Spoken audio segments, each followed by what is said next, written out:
Well, I like the computer. Locked up for a minute. Hello, Calvary Central family. Welcome to our Wednesday night live stream. Amen.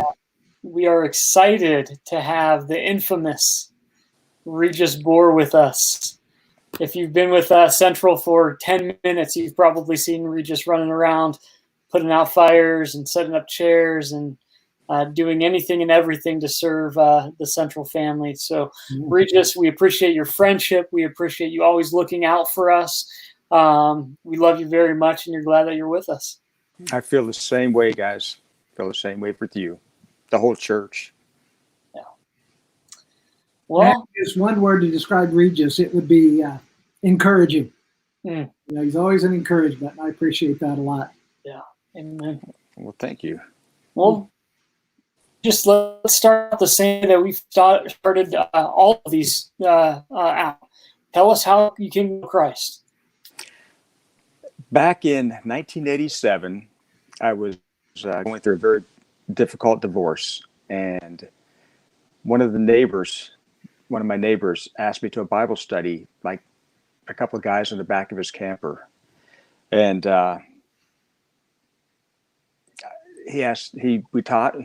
he taught and asked me, and at that point I said, yes, I want to accept Christ. And I remember afterwards, it blew me away, because it was one of those things where nothing was the same. It actually scared me, because I realized he's real. Jesus is real. And I was born and raised Catholic, and went through the catechism and all that, and just never had that relationship. Just never understood what it was about. So it was great. It was wonderful. Scary, but wonderful. Why were you so ready to respond when he shared Christ with you? Why what was going on in your life that decision to follow Jesus came so naturally? Looking back in retrospect, I really think that he brought me to my knees. I mean, I thought I was doing great with the family. I had two little kids, and we had 2 homes and all kinds of things. And whenever I was 27 years old, my wife told me she wanted a divorce, and it just chopped me off at the knees. And nothing made sense anymore. Everything that I had thought was important, it was all gone. And looking back, like I say, I'm very grateful. It turned out to be a positive thing. God meant it for good. Awesome. You know, that's difficult to take at any age, but 27, as you look back, 27 is pretty young to be divorced and with having a couple kids, kind of navigate those waters and figuring out, where do I go from here? How do I, your whole world was built on one thing, and all of a sudden that's gone, and you got to rebuild. You got to rebuild everything. That's a tough one to recuperate from. Yeah, at the time I thought I was mature and old enough to handle everything, and I look back and I look at my kids now. My son is 36, Zach is 36 years old, my daughter's 34, and they're so much older than I was when I went through everything. And it's hard to get that perspective and realize that's a fact. Of course, at 27, you think you're pretty mature. Yeah. You think you're pretty old, and you think you're pretty mature. Remember, as a kid, when my sister turned 21, I was in probably my teens and thinking, man, she's old. I know it. Between 35, 40, 27 was really still pretty young. Yeah, now I look, and 70 is not that bad. 70 is not very old anymore. That's pretty young. Amen. You're 50. Yeah. All relative. Hey, you mentioned your kids. Would you tell us a little bit about your family? Sure. My daughter is 34 years old. She's married to a great guy named Jared, and they've got 2 beautiful little girls. Della is 2, and Everest is 5. I'm not sure about Della, but I know that the church has seen Evie a few times. Yeah. And she loves it. She used to love it whenever she would come to church. She used to want to come to church.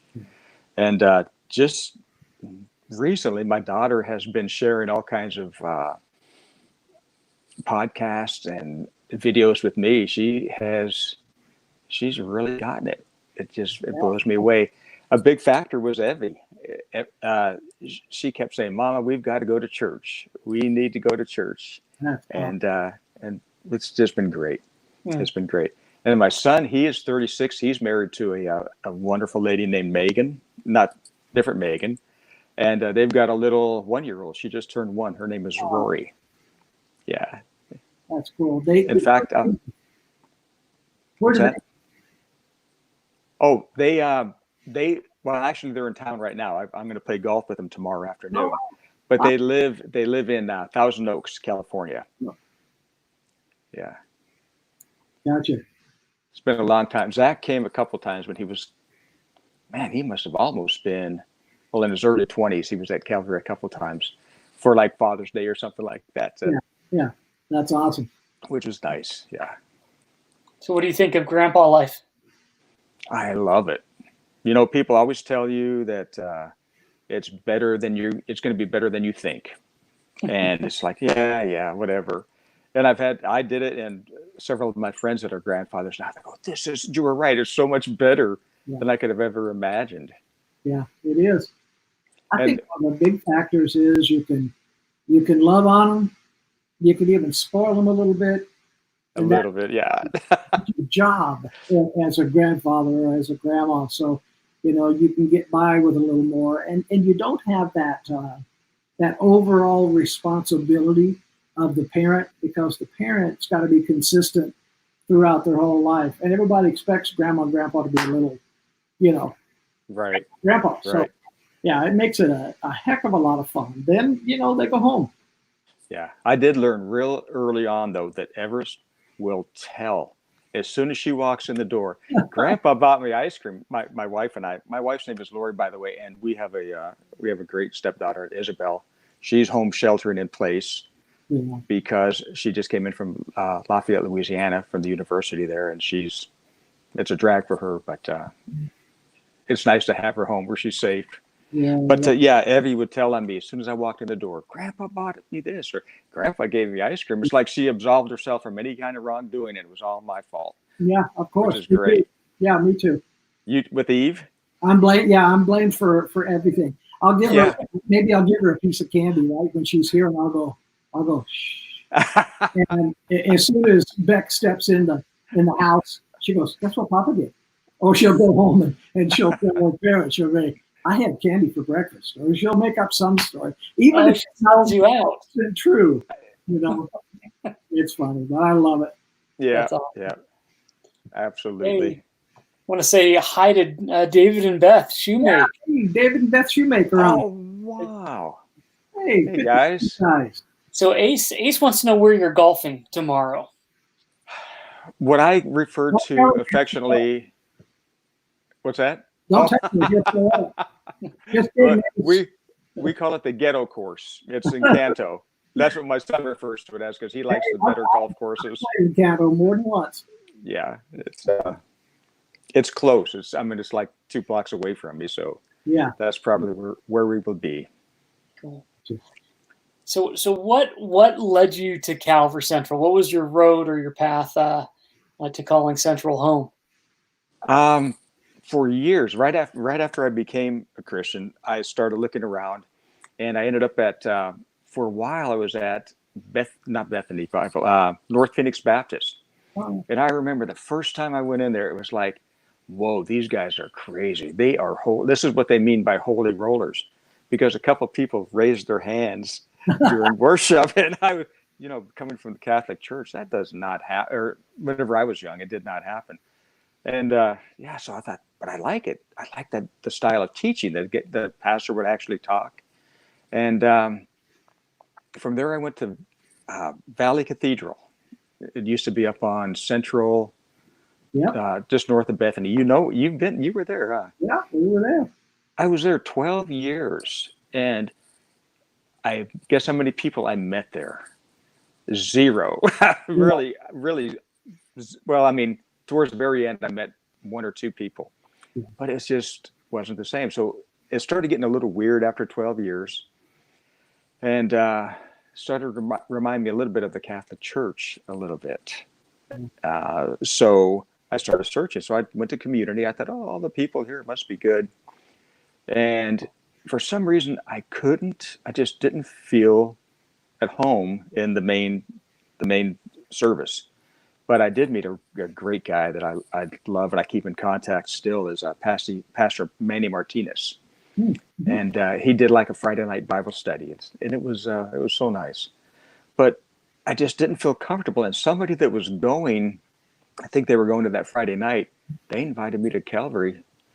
And I think that was about 2001, I believe. And I came, and after the first time, it was very strange because Pastor John, I know you don't remember, but you came down and you were like very friendly and talked. And I was like, this is something. And the people, Rudy Phil was amazing. It was just a friendly place. And I thought, this is what church is supposed to be like. That's awesome. It was great. That's a long time ago. Friendly that day. Pardon me? I was friendly that day.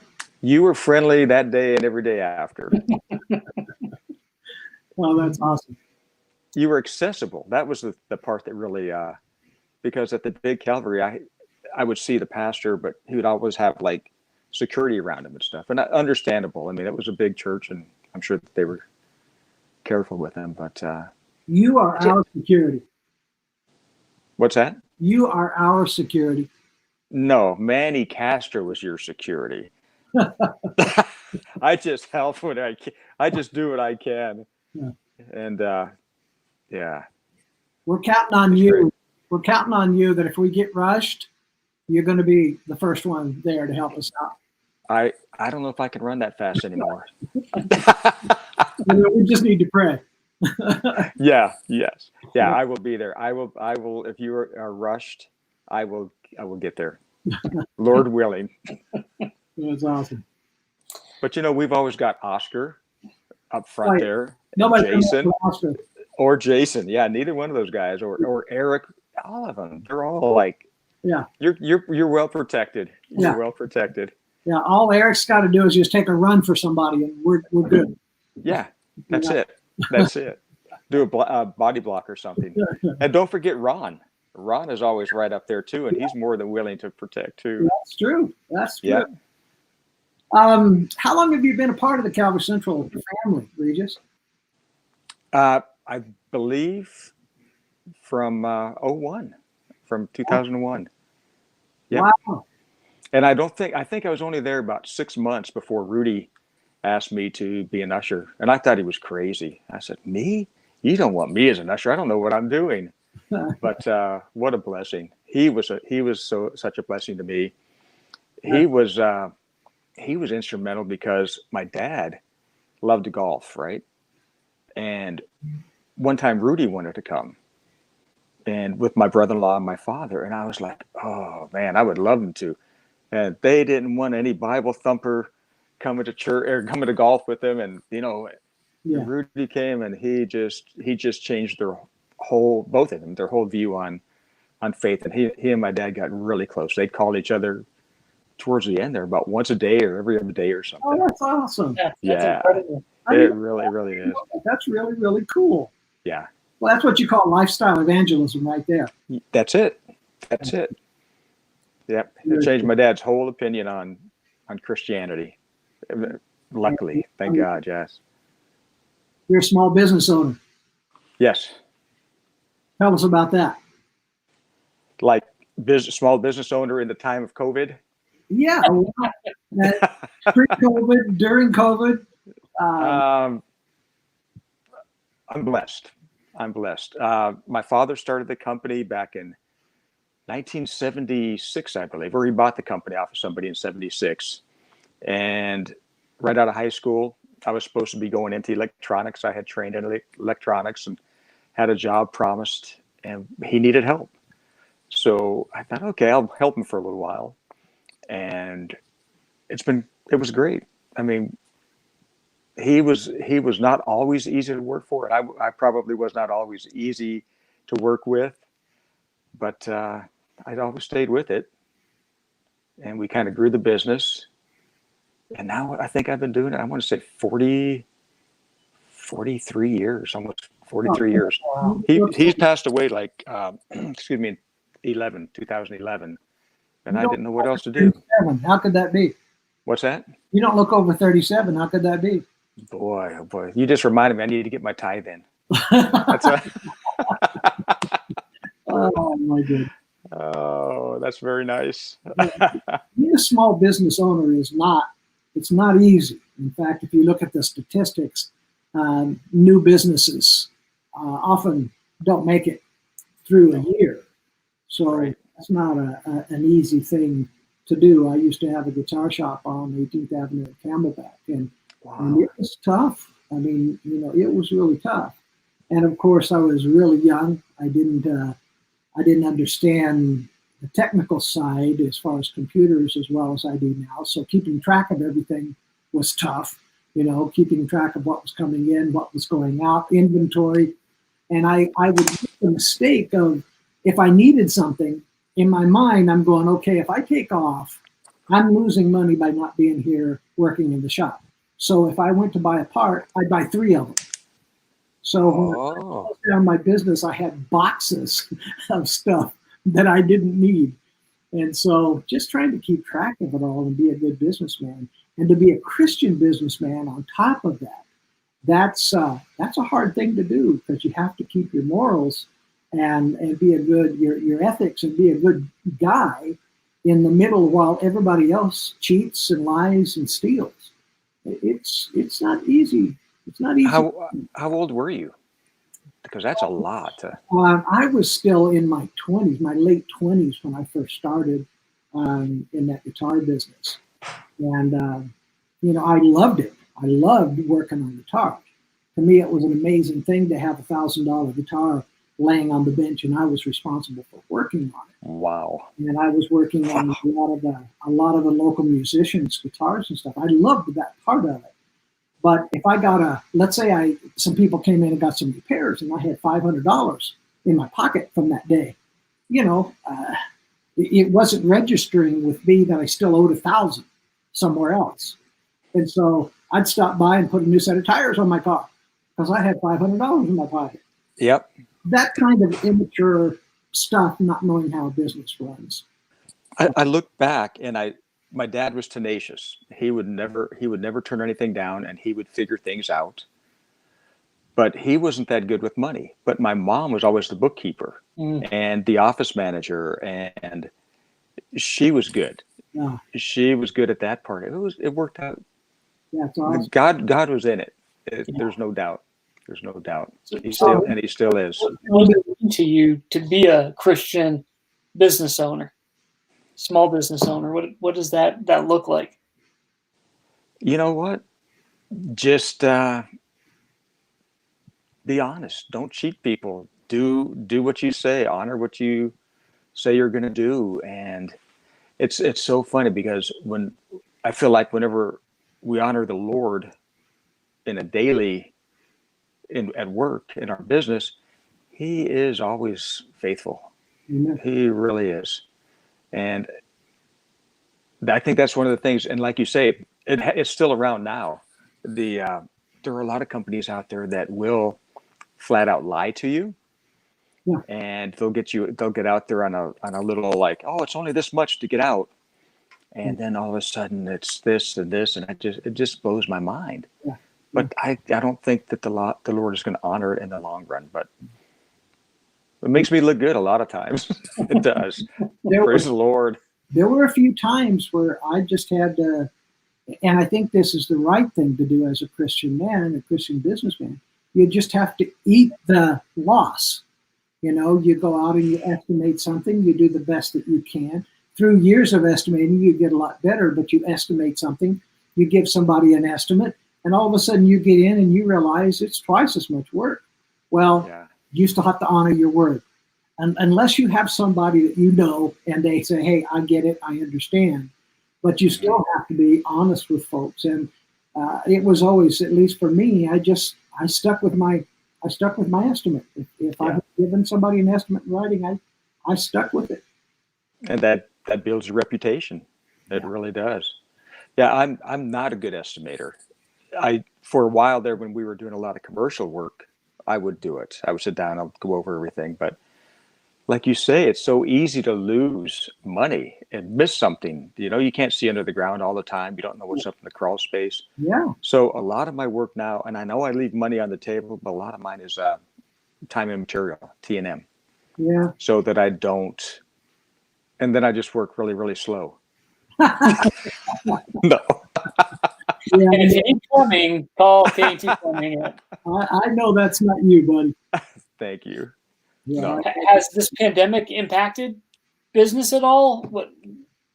At the very beginning, I think people were freaked out. I was freaked out because somebody had told me that they had COVID while I was in the house for a couple hours before they even told me that they might have it. Wow. And that kind of freaked me out. Yeah.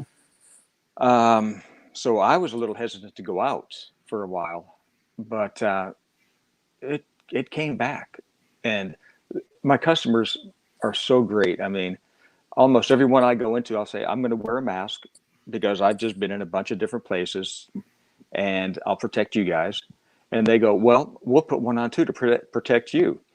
And it's like, not necessary. I've got mine on. So today there was a guy that was so afraid. It made me feel so sad. He and his wife went upstairs, put gloves on, put a mask on, and waited till I was done. And then I said, just mail the check, and I left them the invoice and told them I sanitized everything. So some people are really scared.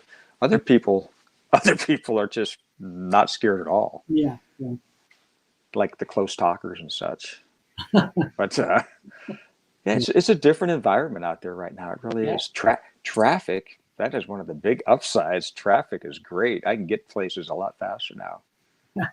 It's a lot lighter. It's a lot lighter everywhere. You made an observation there that's really true, and I've seen the same thing. You have such a mixed response from people about the whole COVID thing, and you have some, like you said, that are paranoid to even get out of the house to do anything. And I get that, especially if your immune system is compromised through diabetes or something like that. Some people are really at risk. And then you have other folks, you go by a park and it seems like it's full. You go to, and one thing that's really doesn't make a lot of sense to me is you go to Home Depot and it's packed, but church, you can't have more than 10 people. And I'm not quite sure that I understand that. You've got the bars, you've got some of the other places that are considered necessary, and they're open. So there's a lot of this that doesn't make sense. But you're right in the fact that people are reacting to it very differently in the sense that some seem to have no fear about it at all, and others are really pretty afraid of it. Yeah. Yes. Absolutely. Yeah. It was yesterday, in fact. I pulled in I had a couple of minutes to spare between jobs, and I looked in I parked in front of a gym, and I saw movement back there. There were no lights on, but there were people in there working out. It was kind of like an underground gym workout or something, Yeah. They're not staying put. They don't have that. Like there are no masks on. What's that? Like a speakeasy. Modern day gym speakeasy. Yeah. Yeah, it's funny. There's a lot that we're all trying to digest the facts from the fiction and try to understand this a little bit. And I get it that at the beginning of this, there weren't many facts to work with. And or they were contradicting. People were overreacting in the sense of trying to protect everyone. And I think we're still in the dark about a lot of things because there's just not quite enough data going on. But you sure have a lot of folks that are out there every day that can't get off. They can't get, they have to go to work. Yeah. And yet, at least in my own personal circle, I'm not hearing about any of those getting COVID. So, I know. I'm real blessed because I've got one customer that she's back working for the CDC. And right after I was supposedly exposed, she recanted the next day. She said, "Oh no, I don't." So it was one of those things where. oh, wow. But I called my friend from the CDC, and she said, "Highly unlikely." And I said, should I stop working? She said, just wash your hands. Yeah. Wash your hands. A lot. Yes. And then another friend that's working with the CDC in conjunction with the CDC, she said the same thing. Just wash your hands. Yeah. But she also said, this is real. It is real. She's talking to nurses on a daily basis. I don't know about now still, but in the beginning that are breaking down crying because there are people contracting the disease and dying, and they can't do anything about it. So yeah, it was just, I don't envy you guys. I mean, I'm glad it's me that doesn't have to make that decision as to I think it was great when you stopped having service at church and when you can start it back up again. That's not an easy decision. Compassion for our president and for those who are trying to make good decisions, qualified decisions, and knowing that no matter which decision they make, there's going to be a good portion of people who are not going to like that. And if it's too soon, people die. That's on you. I mean, you have to. It just gives you a lot of compassion for those who are in authority trying to make these decisions. Man, what an enormous load it is to have the whole weight of the entire country on your back. I know. And like you said, no decision's going to be the right decision. No. And then you're going to act too soon or you're going to act too slow. Yeah. Well, even our governor said at least 2 more weeks today. He made that announcement. Okay. Yeah, at least 2 more. Yeah. Pastor Dan, you have anything? Yeah, so like we started out by saying, if you've been at Central for, a day, one service, Regis, we see you running around, keeping the ship afloat behind the scenes.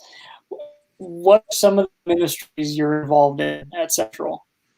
Well, I will guarantee it. I do not do it on my own. That's one of the greatest parts about this is I'm part of the ushers. I do the ushers, and I've got a team that's fantastic. There's Dave Charlesworth. There's Jason. There's Oscar, Manuel, Eric, Ray, and I've got to say, even like Brian and Lily Prentice, they are. I call them ushers because they're so faithful every Sunday. If we're short, which we usually are, they're happy to step in. Be careful using that term around Pastor Dan. What's that? Short? Short of ushers. Short of help. Okay.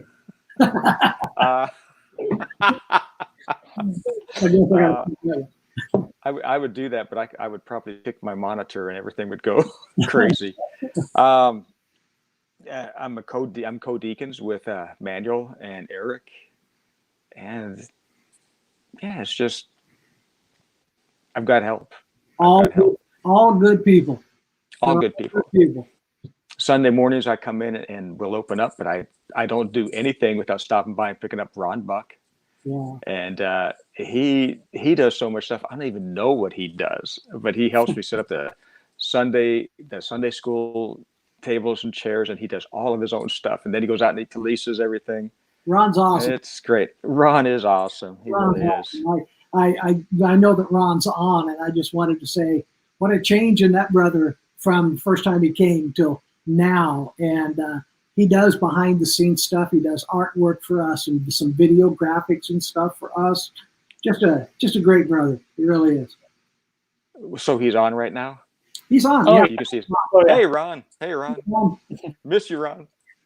So give us. A lot of people have no idea what goes into getting a Sunday or a Wednesday service going. What does your Sunday morning look like? You touched on it a little bit, but kind of give us a peek behind the curtain there. Well, we usually get here between, if it's a communion Sunday, we'll get here at 6:30, open up the gates, and then set up the children's building, the Sunday school, put out tithe bags, and then Ron's doing all his own thing. And then prepare communion. And then hide somewhere to scare your pastor. I don't do stuff like that.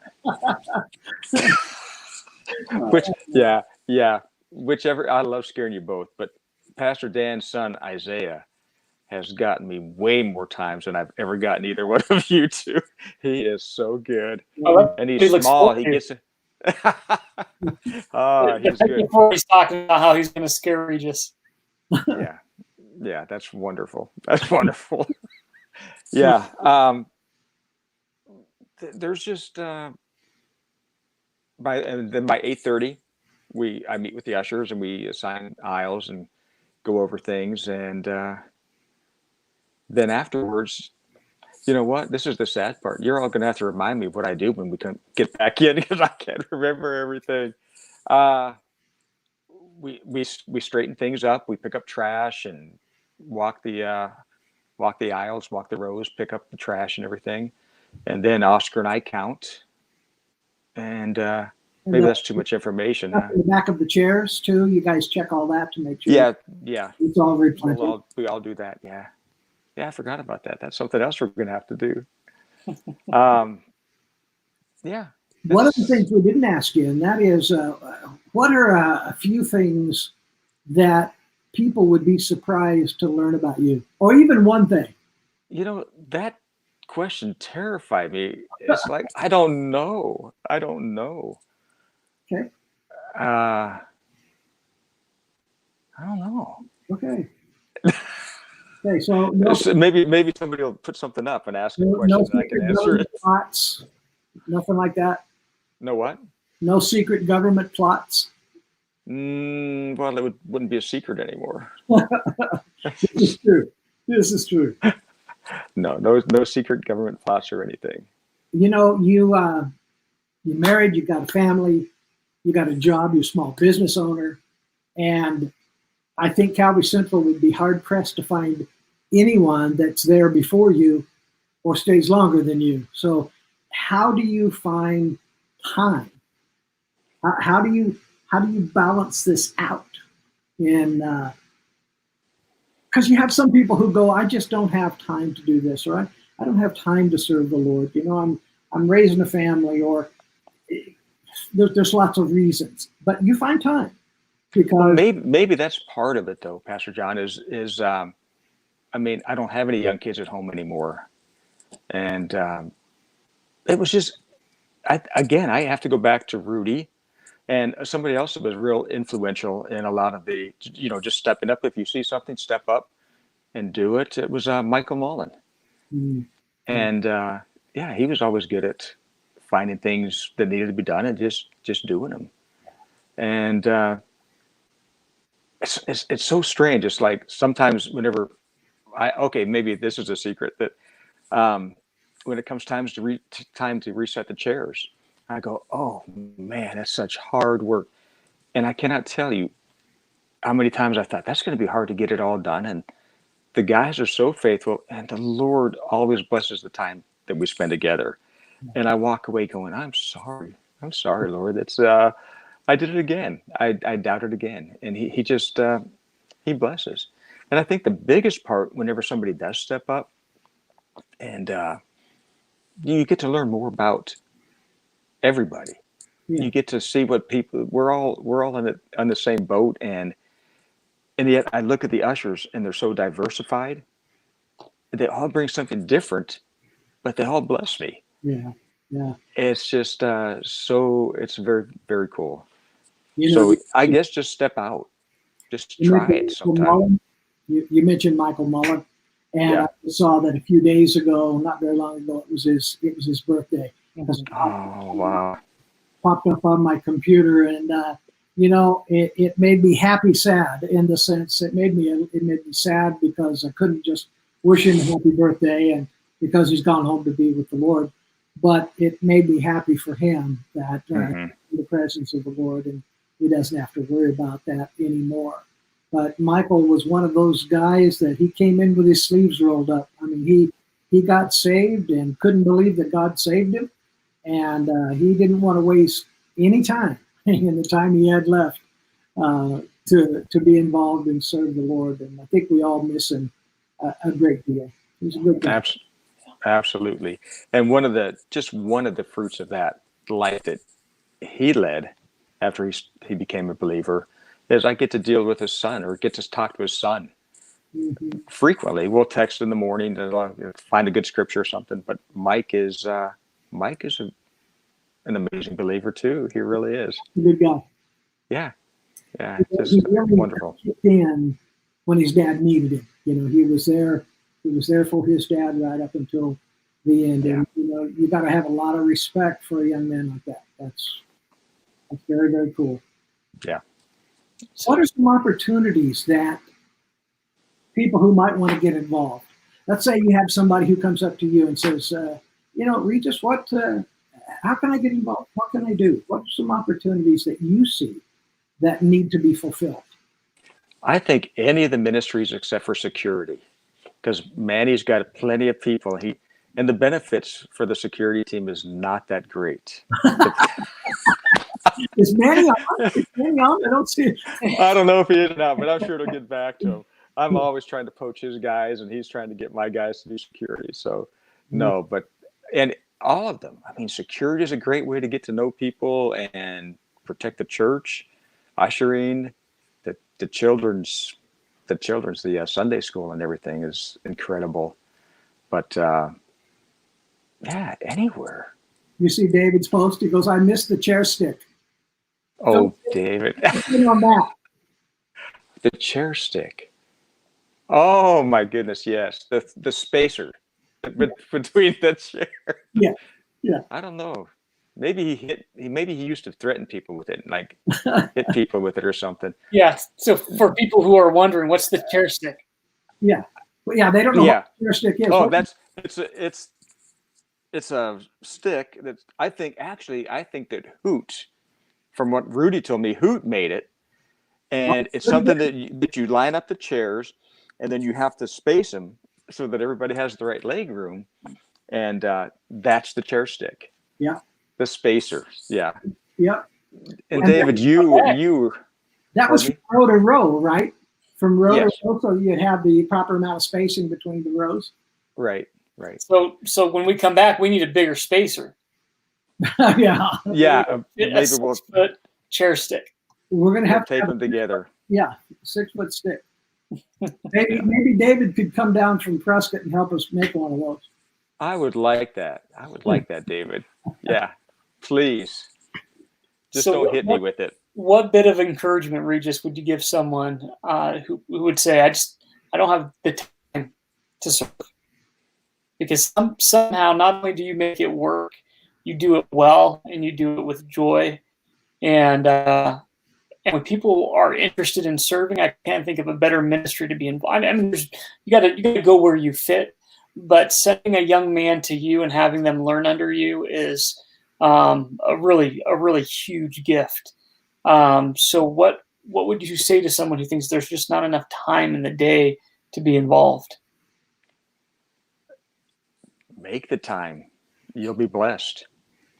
And you'll find, honestly, if you don't think you have the time, if you commit and give it a try, it's amazing. I mean, without sounding dramatic, it feels like the Lord opens up the time. Yeah. And he'll take care of things that he'll make the time. He'll help you make the time. I agree with that. I think once we put our foot in the water, God parts the sea. But if you're not going to put your foot in the water, what's the point in parting the sea? And he does allow us to have time. And one of the things that I've always thought about too, and that's that we don't even worry about whether we're going to have time to sit down and watch a 1-hour TV show or a 2-hour TV show. And if it's a Saturday, we may sit down and binge watch a whole series. Or if somebody invites us to go see a Suns game or a football game or whatever it might be, you know, we never think twice about whether it's going to take an hour or it's going to take 2 hours. So, but it's funny because when it comes to church, we always go, well, I don't know, man. I just don't know. I don't know if I have the time. So I think God makes the time. If we're in it, he's in it. Yeah. Amen. And honestly, I think sometimes that maybe it's not just the time. Maybe that's an excuse. Maybe they feel like they don't have anything to offer, or they're afraid to make the commitment or something. And yeah, that's not that's not going to be the case. Yeah. Well, welcome to the club. Yeah, welcome to the club. We're all in that same boat. You know, it's funny. I remember as a young Christian almost being, I don't know, I always thought that everybody in the church had it all together. I just thought that, you know, they all had been in the Lord a lot longer than me, and so they knew much more than I did. And I was almost afraid to get involved because I thought, well, I'm going to blow it. I'm going to mess up. I'm going to do something wrong. Mm-hmm. And all these other people are doing everything perfectly. So you get a little intimidated with that. And then as you get involved and you get to know people, you realize they're just folks, you know? And if you're in the right church, they're not looking down their nose at you. In fact, they become your friends and they help you. So Right. a real misconception when we first come to know the Lord. That is a really good point. Really good point. Pastor Dan, anything else? Why fellowship so important to you? I know just the amount of time you spend serving is not just a hoop to jump through. You obviously love the central family. You love the ministry. You love just responding to the call that God's placed on your life. It's something that you obviously enjoy. Why is it so important to you? Well, I got to be honest. Sometimes I feel a little selfish with it because I get back. I get a lot back. I grow from the guys. Yeah, I'm blessed. I'm blessed by it. I don't know if that answers. Yeah, you're selfish. I got it. Yeah, I'm selfish. I enjoy it, and it is nice to get to know so many people, and not just in the ministries, but everybody, just the people that come in. It's family. I know it sounds hokey, but it's family, and it is weird. I miss everybody. Yeah. Yeah. Me so too. How can we be praying for you and your family and your business? And well, without the structure of church, just pray that I stay focused. I stay close. It's cool because the ushers, we all take a day and we share a scripture every morning, and we'll text and then comment on it. And that little thing right there, that's enough to really help keep me even more in the Word, and know that my brothers are out there doing the same thing, and we're all going through different. It's affected us all differently. Sometimes I feel like I'm not experiencing what others are experiencing because they work from home, they can't leave, and they've got the kids running around, and it's got to be rough. But I get to go out, so it's a lot easier, I think, for me. I think that's a good reminder, though, for all of us, just staying in contact. It's really easy to take the path of least resistance, and we're not moving together physically, so it's easy to just kind of fall back into maybe an unhealthy routine. But I think that's a good practice, staying in contact with the ushers, encouraging one another, and that's something that we should all really strive for, I think. You know, I had Becky and I had the Burvis stop by the other day. They called up, said, "Hey, you guys, you're going to be home. We just want to drive by. You guys don't have to come out, or if you do, you know, come to the front porch and say hi." And it was awesome. I mean, it was They just came up and rolled down the window, and we stayed on the front porch and gave each other fake hugs and talked and fellowship for a little while. And then they were on the way to go see some other folks from the church. But it was awesome. It's good to have them. That's cool. That's cool. That really is. Well, Regis, you have an opportunity right now. There's a lot of people who have tuned in, and they're excited to hear from you. They love you. They miss you. What would you like to communicate with your church family? I miss you guys. I miss you all. Just seeing like Tim pop up there earlier, just his face pop up there, it makes me realize how much I miss everybody. I think about all the people I'm not seeing, and I just miss y'all. I look forward to coming back. And you too, David. You too. I miss you a lot. Come on back to church. Come on back to Phoenix. Oh, that's awesome. Well, Regis, thank you so much. Well, thank you. I know it's not easy jumping on, and but we appreciate you and for so many reasons. But more than anything, just your friendship. You're same here, guys. Same here. You make it easy. You guys make it easy.